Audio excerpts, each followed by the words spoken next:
Good afternoon, everyone. Welcome to Nkositalkshows, where our coaches can help you get more from your life and create concrete steps to help you get there. My name is Nkositalkshows. I'm the founder of Hope Spring Eternal Introduction Agency and the founder of Nkositalkshows. Today, I have two guests with me, Bobby John, and I'm gonna let my guest introduce themselves. And I have John Kenny. Actually, you guys are no longer my guest because you are on Ghosty Talk Show. You come here every day, and I've told everyone, I've not told you guys. So I'm not gonna call you guest anymore. You are Ghosty Talk Show speakers. So thank you so much for supporting the talk. So now you know who you are. So I'm gonna let our experts introduce themselves. Also, they can lay out their professional credentials, expertise. Over to you, John, please introduce yourself to our audience. Hello, Nomsa. Hello, Bobby, Joe. Hello, everybody. As Nomsa said, I am John Kenny. I'm from John Kenny Coaching. I'm the relationship guy, and I coach people that struggle to find great relationships. So whether you are a success in certain areas of your life, but you've never maybe been able to find that successful relationship, maybe you've experienced toxic and unhealthy relationships in the past, and you want to understand why you've never been able to kind of break that pattern and understand why you attract certain people into your life. My background's in counselling originally, so that's where my kind of relational experience comes from. I moved into coaching in 2012, focusing on relationships since 2016. I'm also an author, speaker, and last year my first documentary came out as well, which helps people to understand the parts of their personality that maybe they've left behind in their childhood because they didn't feel like that parts of themselves were accepted in the environment they grew up in. Thank you so much, Johnny. Please, Bobby, introduce yourself to our audience. Hello, thank you, Nomsa. Hello, John. Great to see you again today. My name is Bobby Jo Maccolt, and I am a mindset success coach. I am certified with the Proctor Gallagher Institute. I am a consultant with them. And if you're not familiar with that, that is Bob Proctor. Bob Proctor is world renowned for his coaching millions of people in personal development and success. So I've been doing this, like I said, 2 years. And prior to that, I've done many things. Had a few hats on. I was a massage therapist from 30 years ago. I was a whitewater rafting guide around the world for 15 years. And I also went to India and studied yoga. So this naturally falls in with the mind, body, and spirit development that I love coaching my clients around the world. And I just love seeing that everyone can have what they truly want. If you know what it is that you desire, success is a science and anyone can achieve it. Thank you so much. Thank you so much, Bobby. So our topic today is how to be a master of your destiny, part 2. So today we're gonna do things a little bit different.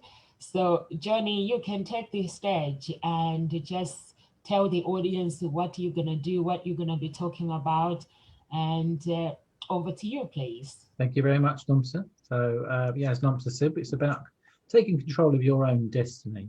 So my coaching approach is called interpersonal relationship coaching, and it's a fusion of my experience as a counsellor.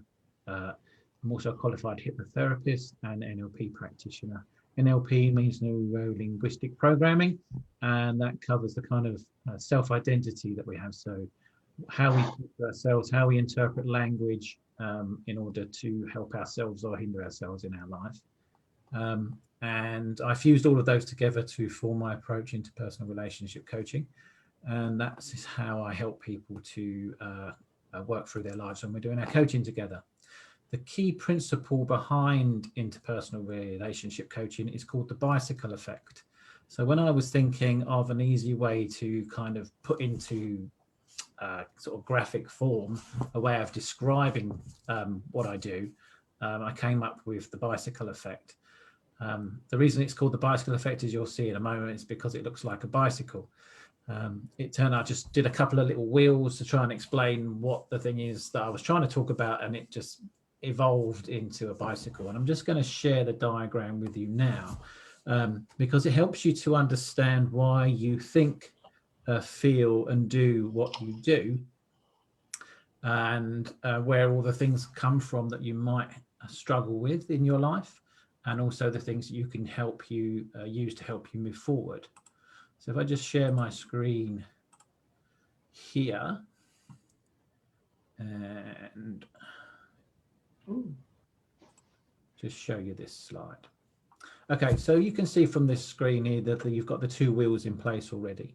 The first wheel is what I call the Turk Cycle. And as you can see from the words there, that means thoughts, emotions, reactions, and consequences. My time as a therapist, I also studied cognitive behavioral therapy and was an anger management specialist when I used to work for the NHS about 10 years ago. And that this is one of the concepts that comes from cognitive behavioral therapy. And this cycle is used to describe all of your type of emotions you get. So it's used to describe stress, anger, depression, anxiety. So I just kind of coined the phrase the Turk cycle and turned it into sort of one approach. So if we start from the T, that's our thoughts. So everything that we have starts with a thought. We don't have an emotion unless we have a thought first. Although we might feel something, then generally those thoughts are coming from our subconscious. So if I think about something intentionally and it means something to me, then I will have an emotional reaction to it. If I have a thought and it doesn't mean anything to me, then I'm very unlikely to have any kind of emotion formed from that, because I don't give that thought any meaning. So when I feel something, I always have to have a thought first for that emotion to be created. Now that emotion will drive then how I react. So if I have a powerful enough emotion to something, it will create a reaction in me. And then depending on how I react will then lead to the consequences for my life and my kind of behavior. So for instance, if I have a thought, which is, let me just say something personal. Now, when I've talked about this before, people might have seen this before, and I said, okay, I've talked about road rage in the past. And I used to struggle quite badly with specific types of situations on the road, which used to cause me to get angry. Sorry, let me change that. It used to make myself angry, because it's my thought, my emotion. So I'm responsible for the outcome that happens there. I used to think that when someone used to cut me up, or I used to let them in and they didn't say thank you, that I was feeling disrespected. So my thought was that person's disrespecting me, and then my emotion would be a feeling of disrespect. Now, this year, something else happened which actually changed my idea about what that actually meant to me. So I still feel disrespected. But when I was younger, I always felt like I had to apologize for everything, even though I wasn't in the wrong. So I never got an apology from my parents. And I was always made to feel like everything was my fault. So if someone cuts me up, or I let them in and they don't say anything, so don't say thank you. Sometimes I might beep or flash them up and say, thanks for doing that. And then depending on their response will then trigger something within me. So I've realized that if someone then gives me a V sign or calls me a name or whatever it might be on the road, that triggers in me that idea that I'm in the wrong. And even though I know I'm in the right. So I've done something nice, or I'm just driving along and someone's cut me up or whatever. I know that's not my fault, but when they don't admit responsibility for it, that triggers a very deep and painful emotion in me from my past. And it's something now that I've learned to kind of get on top of, because the reactions that I would have to those emotions in the past have led me to chase people down the road and call them stupid names. And on one occasion, I very nearly killed a passenger in my car, because I lost my emotional control and nearly drove into the back of a tipper lorry, because I was trying to undertake someone and cut back in front of this person that had cut me up. And it was all very ridiculous behavior. And if it wasn't for, luckily, there was a gap for me to pull into in this traffic that I was trying to cut up the inside, I'd have driven straight into the back of a tipper lorry and probably killed the person that was in the car with me. And that made me realize that I needed to get on top of my road rage.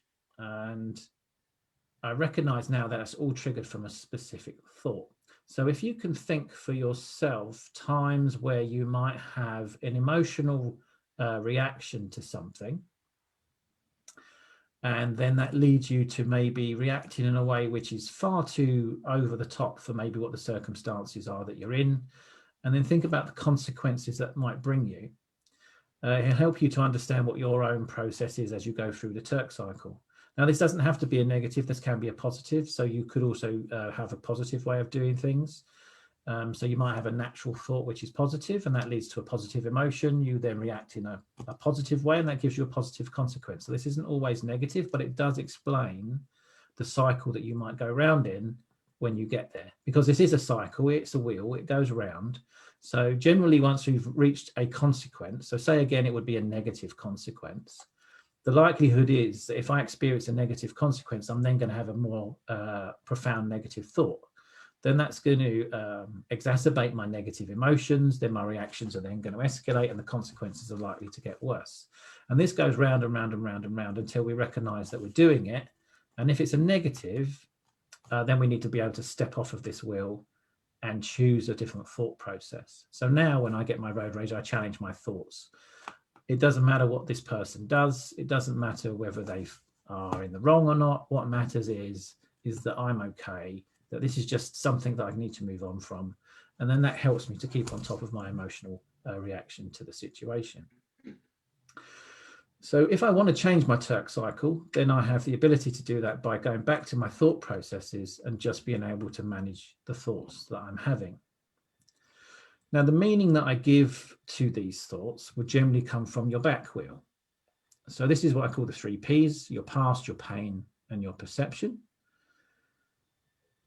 Well, what I meant to say actually at the beginning of this is if you've got a pen and paper handy, draw your own bicycle. This is going to be really useful for if you are able to kind of take this away as a tool and use in the future for yourself. Sorry, I didn't say that at the beginning. So the past. So everything that you give meaning to will come from your past. If it's a new experience, there is no reference point for you there. So therefore, you don't really have a meaning to it if it's a new experience. But if you have experiences from your past, especially if they're painful experiences, because your brain is negatively biased, it holds on to negative experiences much more powerfully than it holds on to positive experiences, because it needs to hold on to negative experiences in order to try and protect you if those circumstances were to arise again. The unfortunate part about that is that we have seem to remember painful experiences much more powerfully than positive ones, and they have a more emotional response within you than something else. So when we look at our perception of things, it's really important when we're coming to understand the meaning. So as I said earlier on, my perception is that when someone might cut me up on the road and then they don't apologize, my perception is they're blaming me for something that they've done. And that's the meaning that I give to that. And that comes from my past, and it comes from the painful experiences that I had. And what we do, we sit on our saddle of wounds. So just like you would have a physical wound from an experience, so you might have scars on your body where you got hurt in the past. You've also got scars in your brain and within your body from the wounds that you've experienced, which have been painful for you emotionally.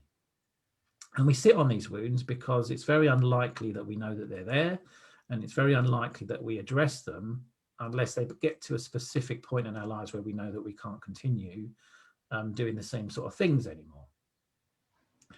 So when we're looking at these type of things, we need to go back to find out what those wounds are and the kind of scars that they've left us emotionally, mentally, so that we can start to address those.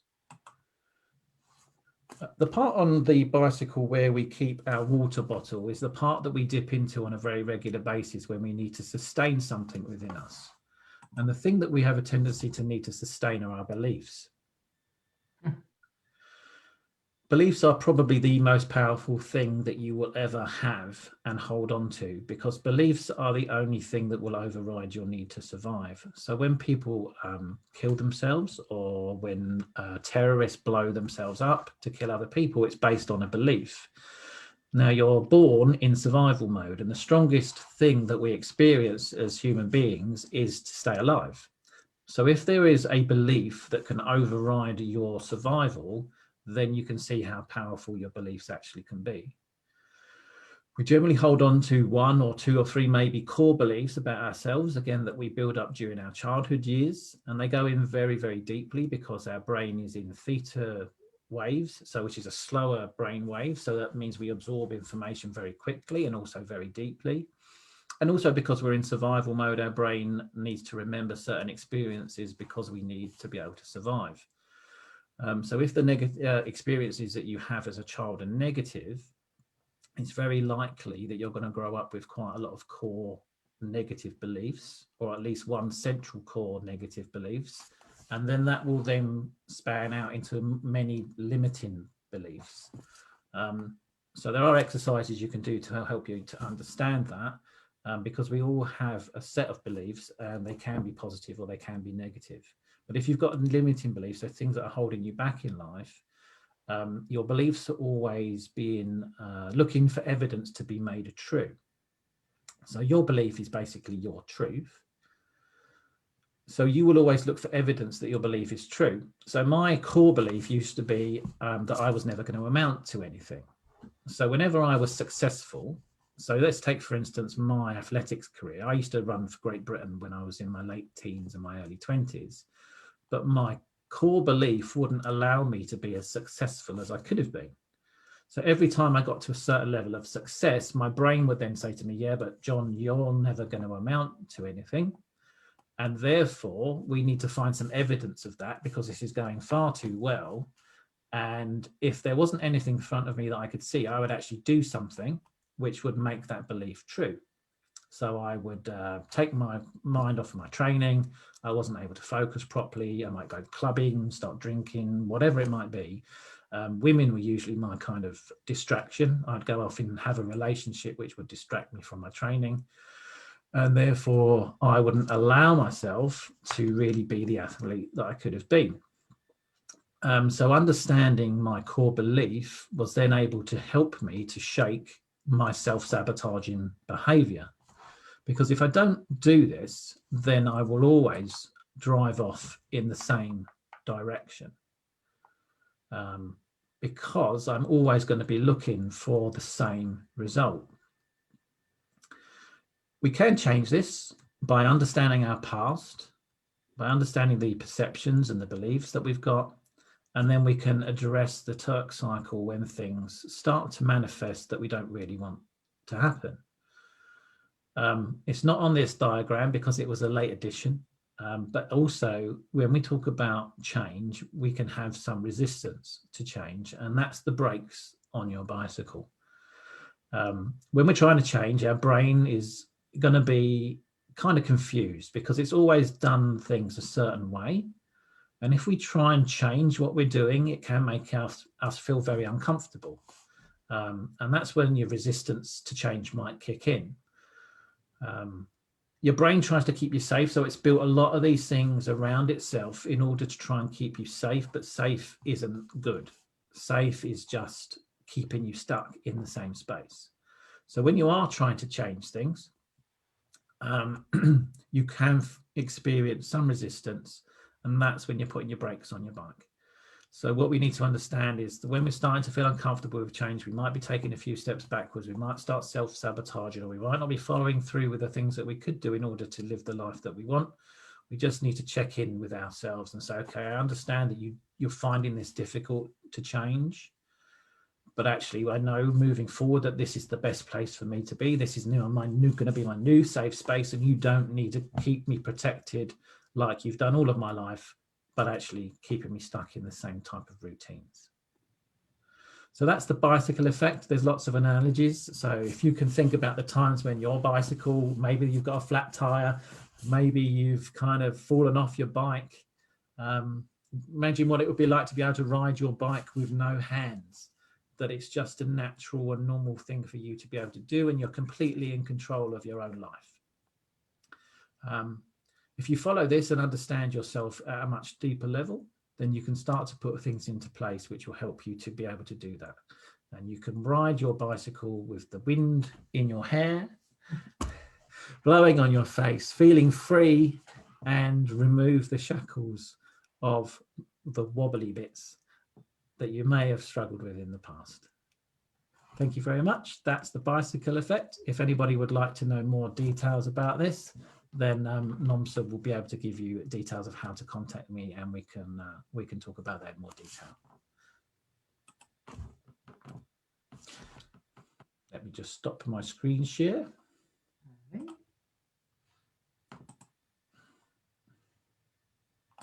Excellent. Excellent job. I like the bicycle effect.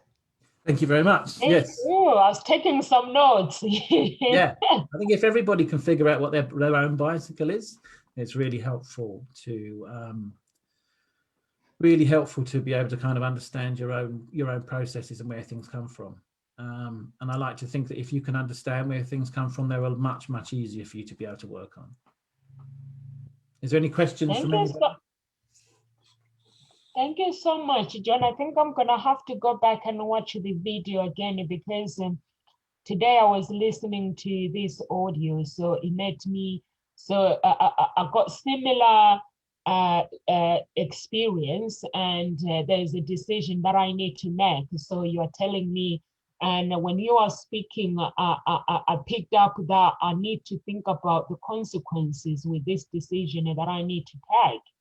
Basically, and also when you talk about the effects that the wounds and beliefs, that make sure that it doesn't take you back, you don't end up in the same direction as well. So those are the notes that I took, that every decision that I make, so I need to make sure that it doesn't take me to, I don't end up dealing with the same situation and same direction. So thank you so much. I'm gonna have to go back and watch the video. Thank you so much. I hope our audience are listening. So over to you, Bobby, please. All right. Well, thank you, John. I thought that was excellent. And I like the visuals, because yesterday I just came up with one of my own that I'll share in a minute. Awesome. But welcome everyone to How to Be a Master of Your Own Life Destiny, right? Part 2. What I first wanted to talk about is that everyone out there, we're all searching. And my analogy I like to use is this old little Rubik's Cube, that we are all so different, and we're all going to find our way to that health, our wealth, our jobs, our relationships, whether they're romantic or they're friendships, or even just our environment, the house we live in and where we live. And that everyone gets there a certain way, and that no two ways are really the same way, and no two coaches are the same. And you have to go with what resonates with you. John here is quite excellent, and I loved everything that he was saying, and I surely know he knows what he's talking about. So what resonates with you, and how is it that you're going to get to that Rubik's Cube where we feel complete and whole? Because I feel like this is the freedom. That's what we're looking for. We're looking for peace.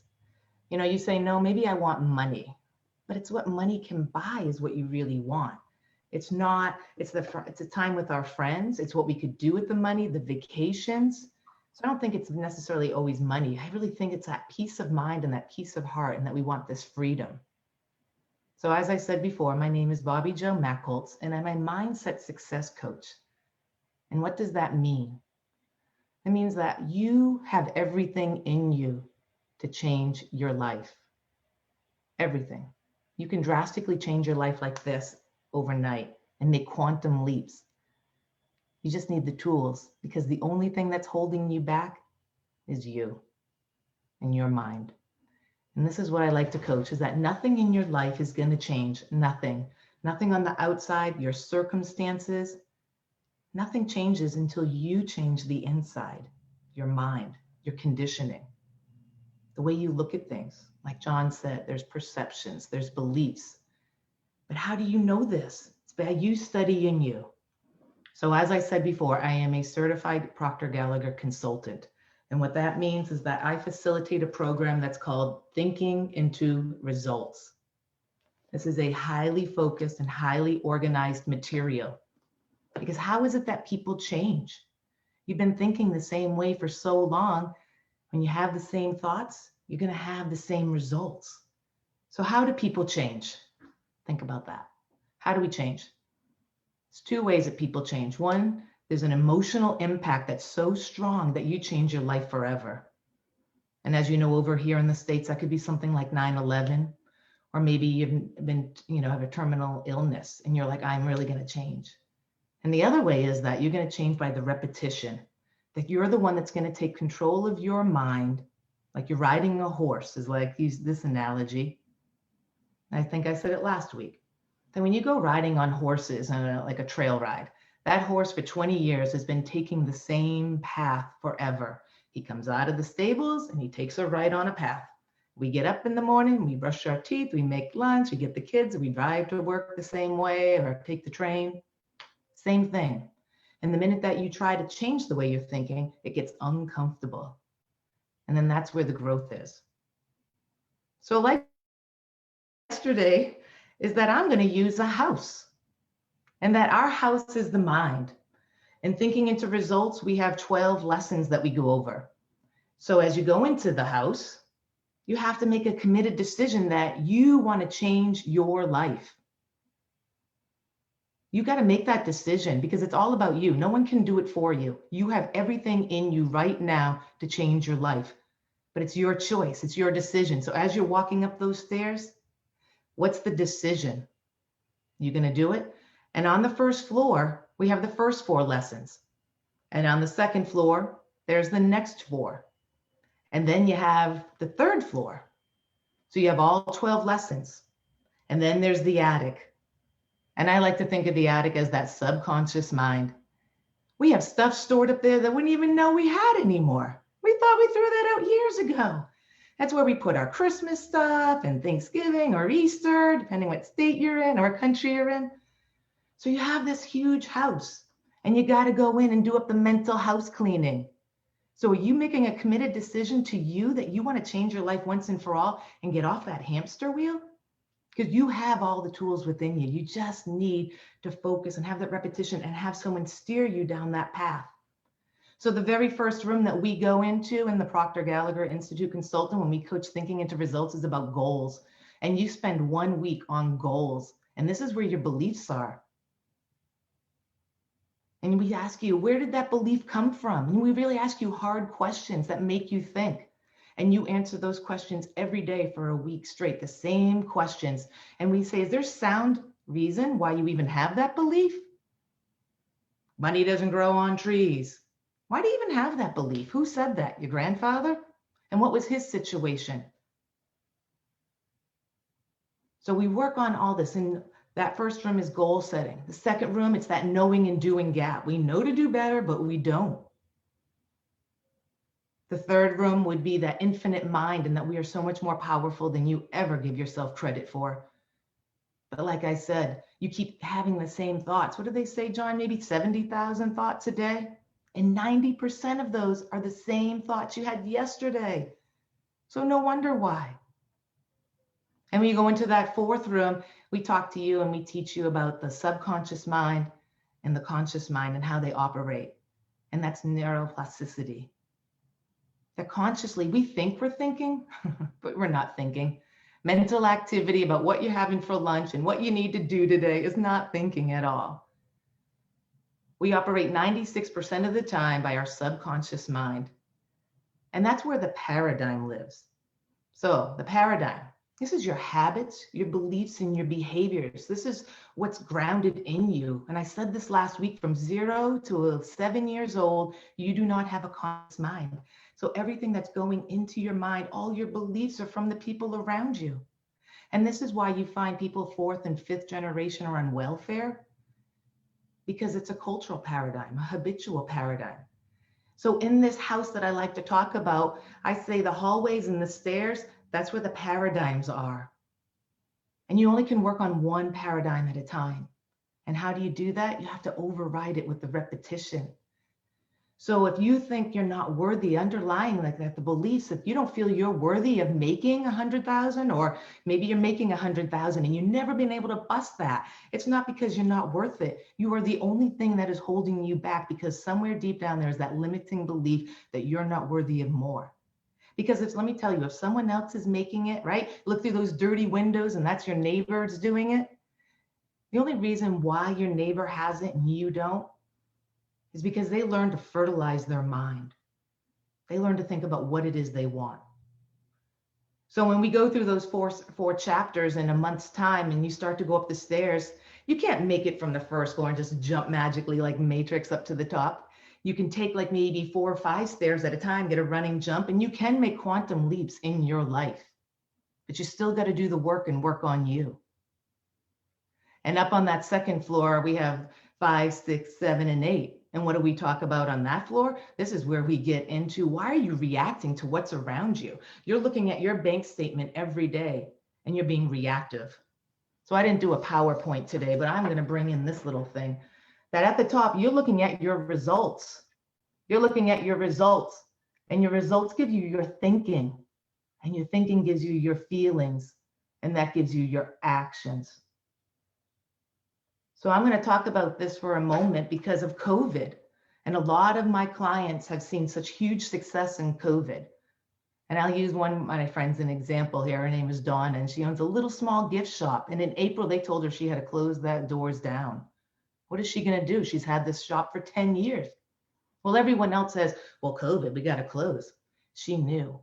She knew that she's not reactive by what she sees outside, but that she has a perception.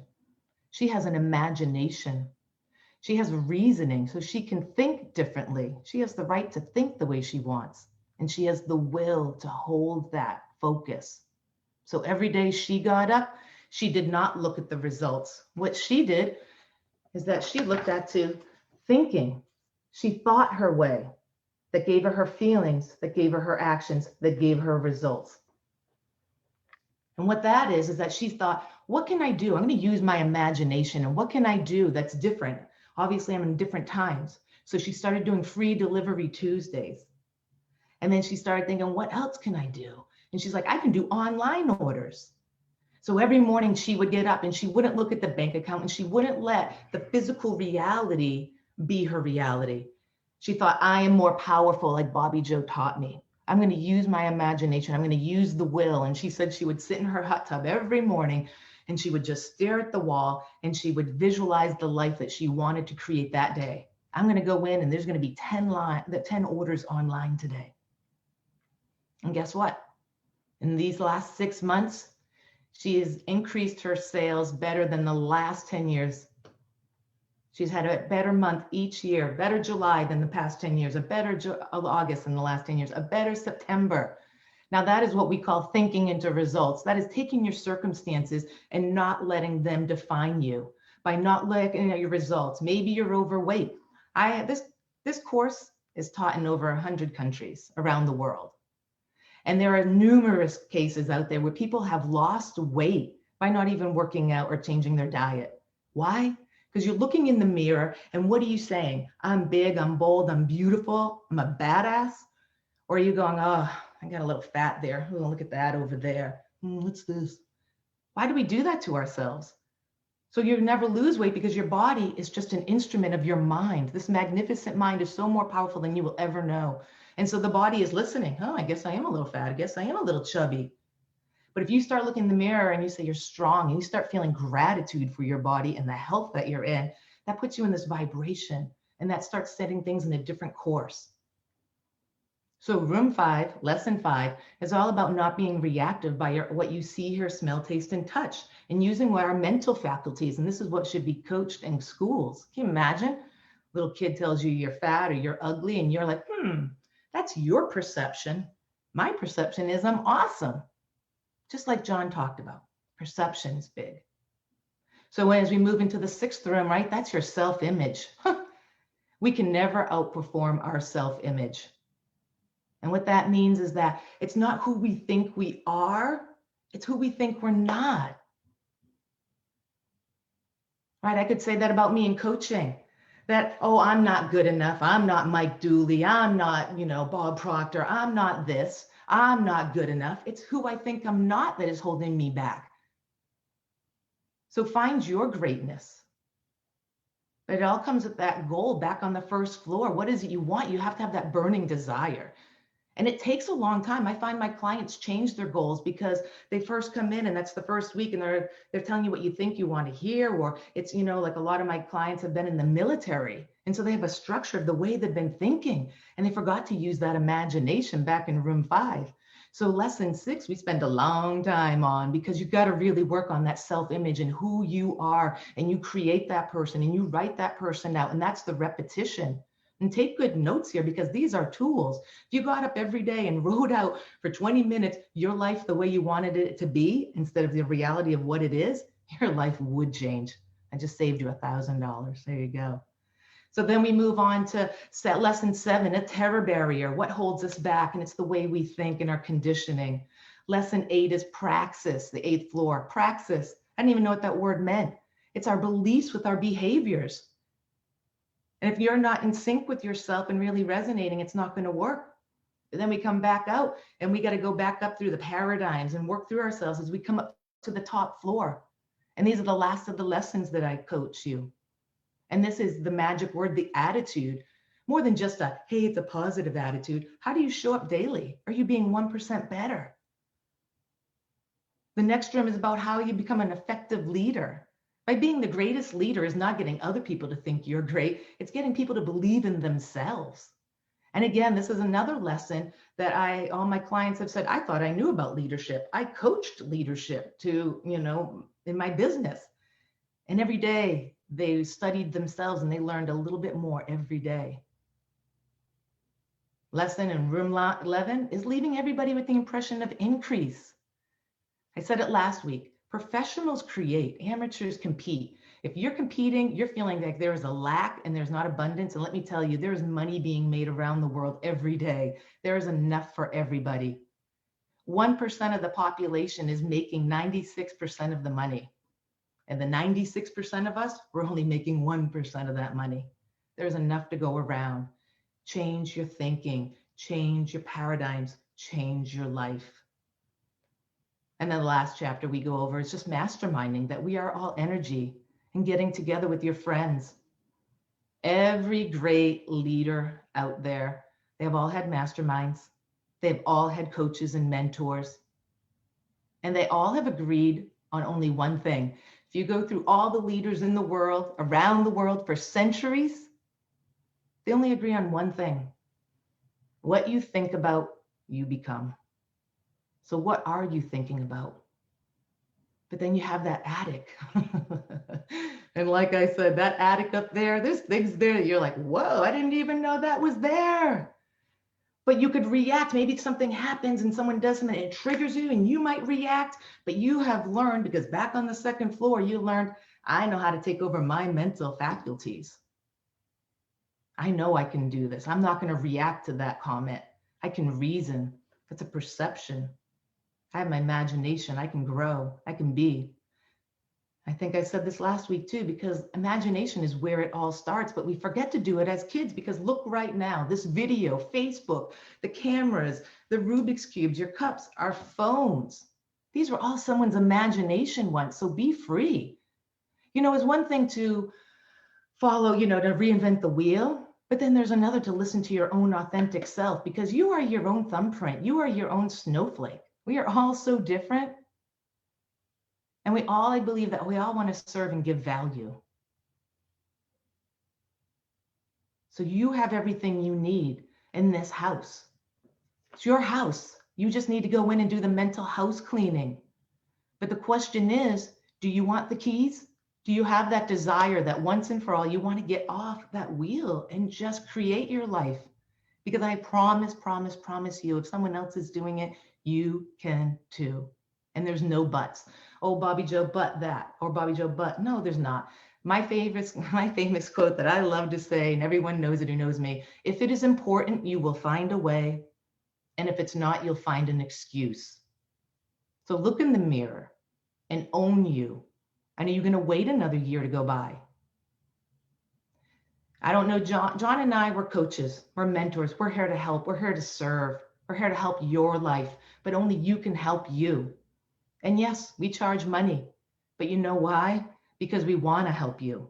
Because when people pay, they pay attention. When it hurts, they pay attention.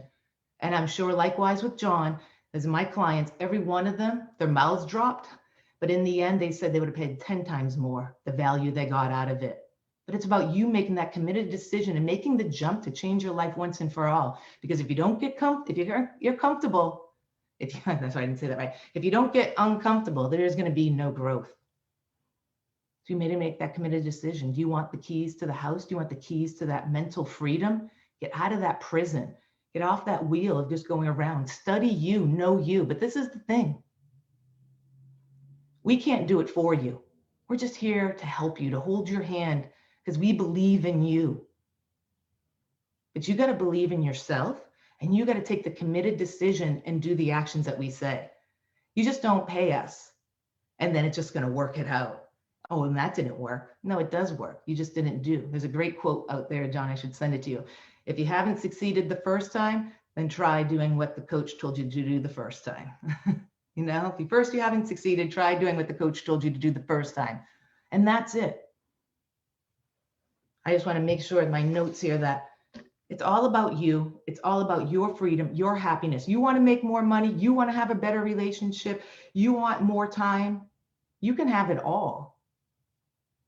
But you got to make that committed decision to you. So here's the keys. You coming for them? And that's all I have, really, I think. It's all about you. You can do it. You can achieve it. You can be anything. The only thing that's holding you back, like I said before, is your mind. And nothing is going to change. Nothing out here will change until you change you and you change your mind. I'm Bobby Jo Mackoltz. Thank you.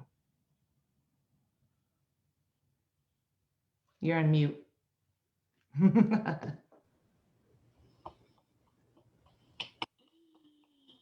Thank you so much, Joe. That is amazing. You know, when you were speaking, Johnny spoke the first time, and you spoke again. You are all. It's like I felt that you were speaking to me. I normally get up at 5:30. So when you both are speaking, I'm listening to both of you. I'm like, okay, I need to change some things. Needs to change. So I've set my alarm 4 a.m. tomorrow. I'm gonna start getting up. Because I've got some research that I need to do. So I've been thinking about it, getting up earlier, 1 hour earlier. So I'm gonna get up at 4 and do my research, basically for 1 hour every single day. So I need to do some research about whatever the action that I need to take. And John, your bicycle thing as well. So I'm gonna take that on board. And Bobby, I'm gonna do things that makes me uncomfortable. When I'm doing things that makes me uncomfortable, that's when I'll know that I'm doing something. And basically, you know, I'm a love harmonist, and basically, my agency, a matchmaking introduction agency, I've realized that things that don't work. This system doesn't work during the COVID-19. So I need to basically think about what works for everybody. I'm not a believer of online dating, so I'm not gonna go that route. So I need to find out the routes where people can actually meet somebody, the safe place where I can do my work without having to be affected by COVID-19. So COVID-19 has taught me a lot. So I basically been looking at LinkedIn and looking at Facebook, looking at Instagram, and saying these people they build these apps that are helping people. Today we are able to broadcast because of the people who build these apps. So what stops me actually creating something that can actually help people if they want to date safely without them having to speak to strangers? So thank you so much. Your both talks today made me realize that I've been making excuses, and there'll be no more excuses. So I'm gonna get on with my research, and one day I'll tell you what I'm doing. So thank you so much, and thank you so much, Johnny, with your bicycle. Because sometimes you guys may say, "Oh, okay, we are going to speak today at Ngozi Talk Show," but what you don't realize is I'm actually learning from you guys. Mm. I'm And learning. I told the speakers yesterday that, you know what, you are all speakers, coaches with a different personality, with a different vision. But I'm learning from you guys, and thank you so much for actually agreeing to be part of Goes the Talk Show. And I promise you, my craziness is gonna take you further. I promise. I promise. Thank you so much. John Ken, is there anything you want to leave with our audience? Yeah, just thank you for having me again today. It's been a pleasure to be here. Thank you, Bobby Joe, for your talk. Was inspiring. I think the what came out of both of them, I think, is that as what you said, Nomsa, you're going to take responsibility for your life. You know that it comes from within you. What you can achieve comes from within you. Understanding that for yourself is going to take you in the direction that you want to go into. And I think that's the message, the clear message from both of our talks. And the fact that you've kind of just said it yourself, Namsa, you know that you're making excuses. You know that you can achieve if you put your mind to it. And now you're going to go out and do it. And I think that's amazing. And to steal Bobby Joe's analogy, you're going to be leaping up those stairs. Thank you so much, Johnny. Thank you. Bobby, anything you want to leave with our audience? of course. And it's about accountability, like you said. I forgot to throw those things out there. There's so many little words like faith, persistence, accountability. Get an accountability partner. Even if you don't want to hire a coach, have a friend who maybe you have to pay him $10. Where's it going to hurt? And of course, John and I would love to have you as clients, but just take action. Remember that. And John, I love it. Thank you for using the bicycle, because I wasn't going to use the house analogy. It just came to my mind yesterday. And when you threw out the bicycle, I was like, okay, I have to use the house one then, the dirty windows and the keys to the house. But thank you so much for that. Obviously, it was meant to be. It's a new path for me to talk about that. But just be accountable. So you can create and have, and it can be quantum leaps. Stop locking yourself in a box of thinking in limited ways and think beyond where it can go, and it can happen. Thank you so much. Thank you so much. I do appreciate you guys, and to our audience who are watching. Please, if you want to get in touch with Johnny or Bobby, you can get in touch with them through Ghost Talk Show. There's a phone number and there's an email address. If you want to get in touch with them, or you can go direct to their website. These are coaches who have their own businesses, so you can go direct to their website and get in touch with them for free consultation. However you want to go, you can get in touch. There are no excuses, and just find out how you can get yourself unstuck and move forward with your life. These speakers are here, they are coaches, they are here basically to serve you. They're not here for entertainment. Entertainment is not what they do. They are here for work, to serve you as our audience. And also, if you feel that you need to take any step, just go for it. There's no better tomorrow. Don't think about how am I going to pay them. You think about how am I going to pay them later, because you have to find out if what they think they can offer, because it's all about connection. If you have a coach, you have to pick up the phone and hear them speak, and you speak. If you see that there is a connection, the doors will be open for you. So thank you so much, everyone who is watching. We will see you tomorrow. Thank you so much, guys. Live with grace. Thank you. Thank you. Bye, Look after everyone. yourselves.